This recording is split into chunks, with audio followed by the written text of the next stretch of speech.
Bonjour, je m'appelle Émilie et aujourd'hui je vais discuter la vie et les œuvres de Michel Tremblay. Elle était une écrivaine et une dramaturge qui viennent de Montréal. Alors, aujourd'hui je vais discuter sa vie à Montréal, ses croyances politiques pendant la Révolution tranquille et aussi je vais discuter ses pièces, ses nouvelles et ses films. Alors, sa vie. Elle est née le 25 juin en 1942 à Montréal, au Québec.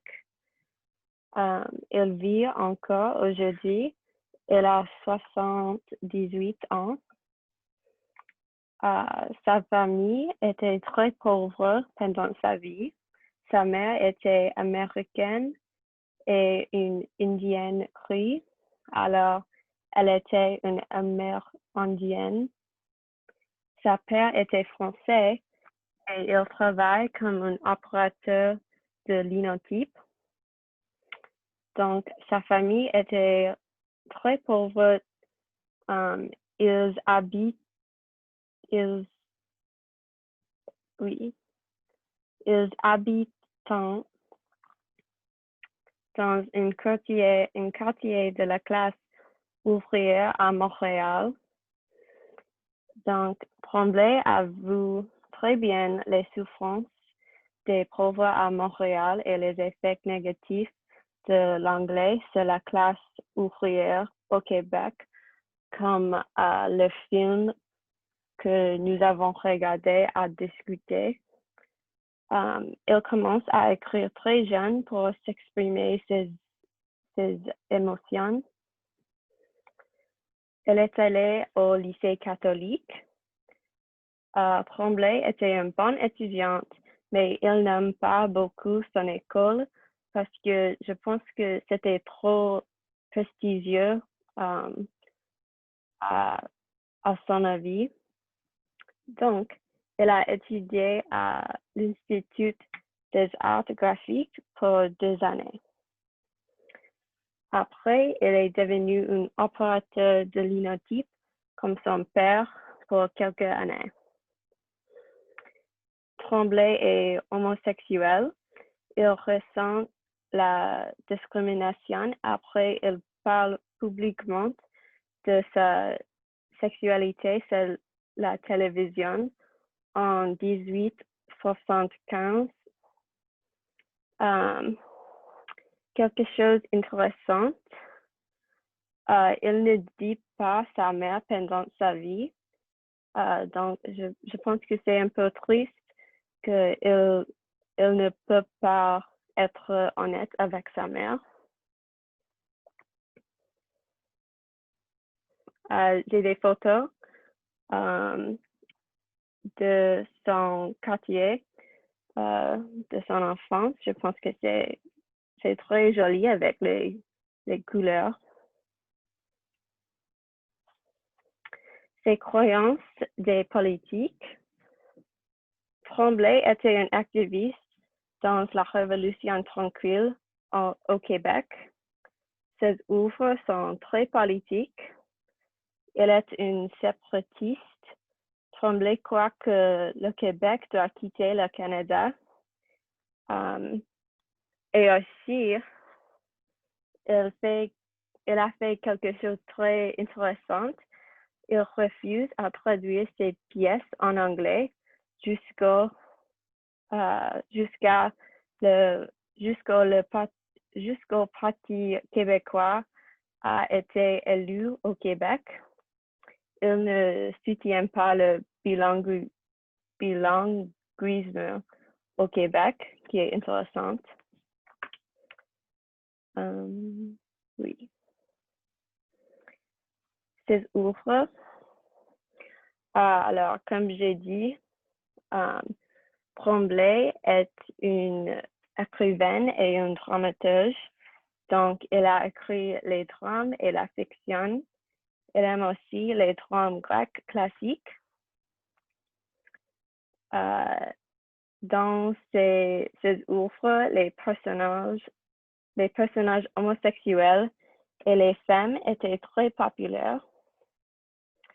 Son quartier pendant son enfance et la homosexualité ont inspiré ses œuvres.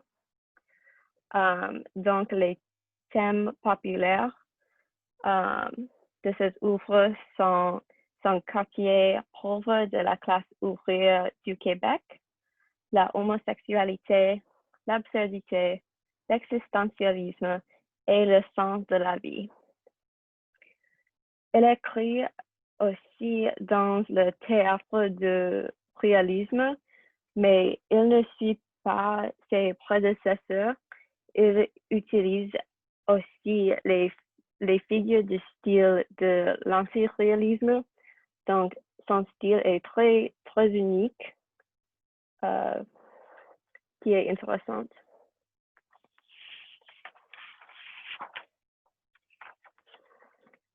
Alors, elle a écrit sa première pièce, Le Train, quand elle avait 18 ans, en 1959.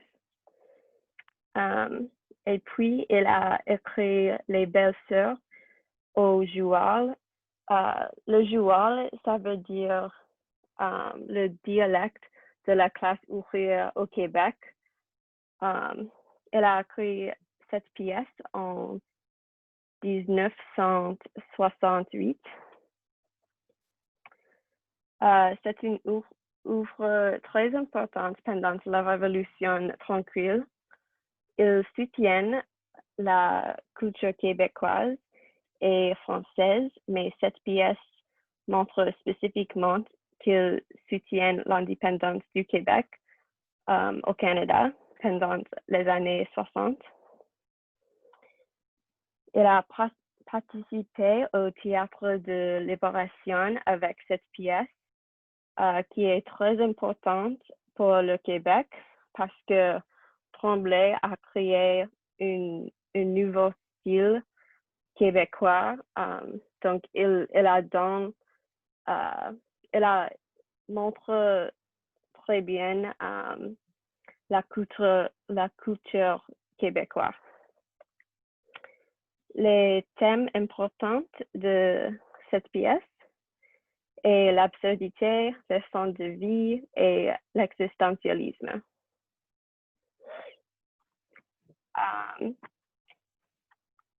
Elle a écrit aussi une collection de nouvelles qui s'appelle Les Chroniques du plateau Montréal. C'est une collection de 6 nouvelles.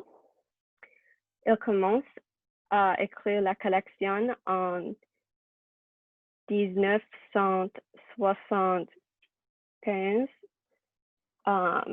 et elle a fini la collection en 1997.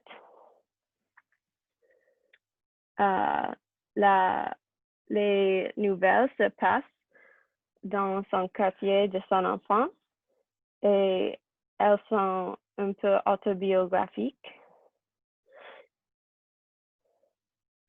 Une autre pièce qu'il a écrite est Le Vrai Monde en 1987. C'est peut-être sa meilleure pièce qui est intéressante. Il montre la relation entre la vie et la représentation de la vie dans les arts.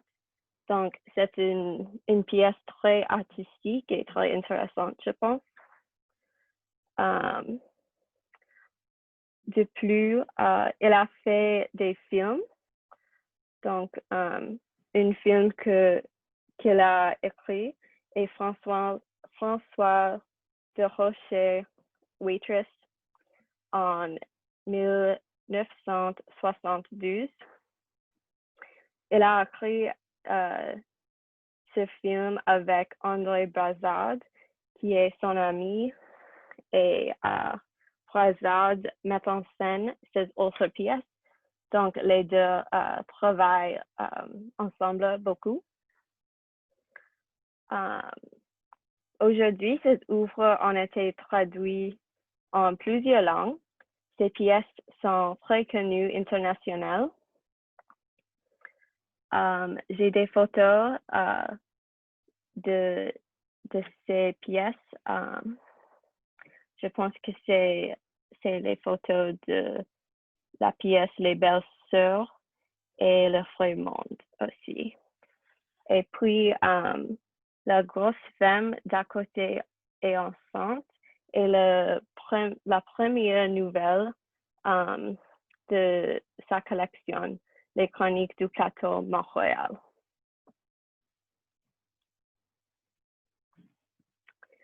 En conclusion, Tremblay est une écrivaine et une dramaturge. Elle est une séparatiste, est un personnage très important pendant la Révolution tranquille. Ces thèmes de ses œuvres sont quartier pauvre de la classe ouvrière du Québec, la homosexualité, l'absurdité, l'existentialisme et le sens de la vie. Et Tremblay est très connu international aujourd'hui. J'ai aussi les citations de Tremblay que j'aime beaucoup. Je pense que les citations sont très jolies. Donc, la première citation, c'est « La musique, c'est un cadeau de la vie. Ça existe pour consoler, pour récompenser. Ça aide à vivre. » Je pense que c'est joli.